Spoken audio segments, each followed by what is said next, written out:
Merci, Monsieur le Président et Madame la Vice-Présidente. Les femmes travaillent gratuitement en France depuis une semaine. C'est donc le moment de notre exercice annuel d'examen de nos politiques d'égalité, comme nous l'impose la loi du 4 août, abolition des privilèges, 2014, portant sur l'égalité réelle entre les hommes et les femmes. Alors, c'est une loi intéressante car elle vient toucher l'ensemble de nos principes de droit, du Code général des collectivités territoriales au Code civil, en passant par le Code pénal, le Code de la sécurité sociale et bien sûr le Code du travail.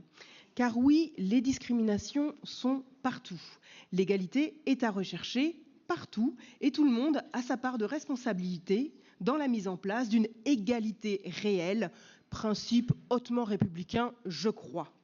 Ce petit rappel de contexte législatif est pour moi l'occasion, encore une fois, de saluer l'immense travail d'information et de synthèse de nos services, mais aussi de démonter les mensonges des fémo-nationalistes qui disent vouloir défendre les femmes, mais ne se servent de statistiques fallacieuses, genre l'égalité femmes-hommes, c'est seulement ne pas se faire agresser par des personnes migrantes dans l'espace public, pour servir un discours xénophobe. Alors, ce n'est pas du vrai féminisme, c'est du racisme. Voilà. Donc l'ampleur des sujets traités dans le rapport va d'ailleurs dans cette meilleure compréhension des systèmes d'oppression. Salaire qui tend vers l'égalité, répartition genrée des temps partiels ou des métiers, formation, tout y passe. En région Bourgogne-Franche-Comté, les différences continuent d'exister même au sein de la collectivité, mais elles sont de plus en plus ténues. Si ce n'est sur la question des métiers où les marqueurs restent très forts, le personnel administratif féminin ou les services informatiques et véhicules au masculin, les écarts de rémunération qui diminuent et le plafond de verre qui se fissure sont autant de signes forts de la volonté de la collectivité à lutter contre les discriminations. Je voudrais souligner la qualité du premier baromètre social dans les lycées et le CREPS. Les résultats permettent de mieux comprendre les résultats de nos agentes et agents, leur ressenti dans leur bien-être au travail, de souligner le taux de satisfaction fort du personnel de la région.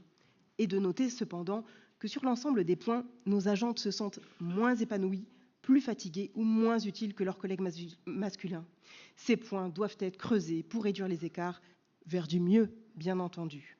Les politiques menées et encouragées par la région vont également dans la mise en application de notre devise républicaine.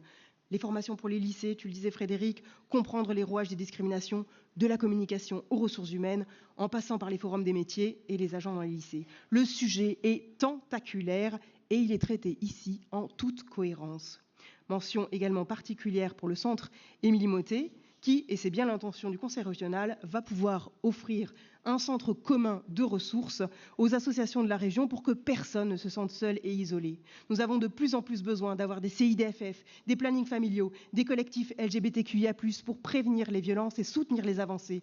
Et c'est d'ailleurs grâce à cette force associative que nos parlementaires, Marie-Charlotte Garin et Véronique Rioton, dans une belle force transpartisane, sauf le RN, ont pu faire voter l'inscription du consentement dans le code pénal. Merci pour ce travail collectif. Merci. Liliane Lucchesi.